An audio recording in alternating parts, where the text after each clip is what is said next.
أعوذ بالله من الشيطان الرجيم. بسم الله الرحمن الرحيم. يا أيها المزمل قم الليل إلا قليلا نصفه وانقص منه قليلا أو زد عليه ورتل القرآن ترتيلا إنا سنلقي عليك قولا ثقيلا إن ناشئة الليل هي أشد وطئا وأقوم قيلا إن لك في النهار سبحا طويلا واذكر اسم ربك وتبتل إليه تبتيلا رب المشرق والمغرب لا إله إلا هو فاتخذه وكيلا واصبر على ما يقولون واهجرهم هجرا جميلا وذرني والمكذبين أولي النعمة ومهلهم قليلا إن لدينا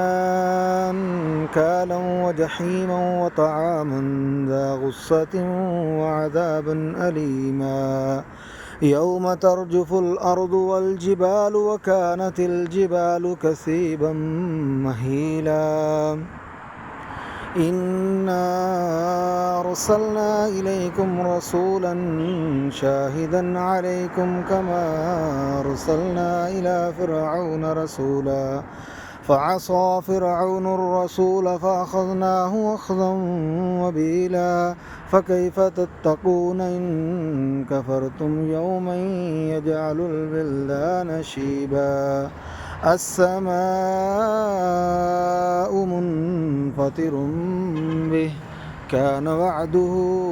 مفعولا إن هذه تذكرة فمن شاء اتخذ إلى ربه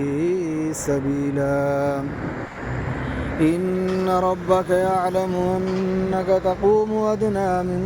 ثلثي الليل ونصفه وثلثه وطائفة من الذين معك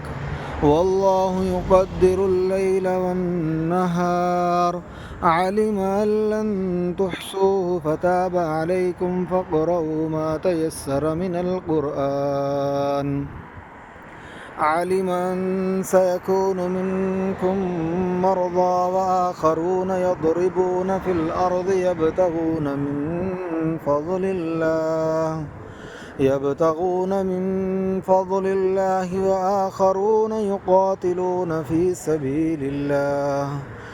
سبيل الله فاقرؤوا ما تيسر منه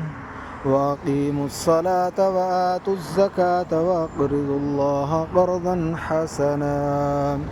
وما تقدموا لأنفسكم من خير تجدوه عند الله هو خيرا وأعظم أجرا واستغفروا الله